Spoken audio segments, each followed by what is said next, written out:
Hi guys, in this short video, I am going to tell you that how you can easily add notes widget on your iPhone home screen.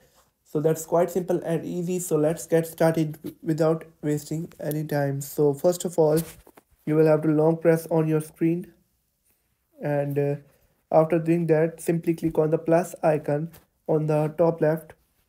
Then just scroll down until you find the notes application here and simply click on it. Now you can see a lot of interfaces here. You can select anyone and you can also add quick notes, but I will go with the first one. Now simply click on add widget. Now click on done. Now you can see the widget is added successfully.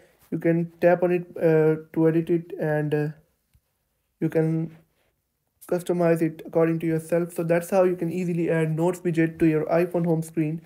So if you have found the video helpful, make sure to like the video and subscribe to my channel for more upcoming tutorials like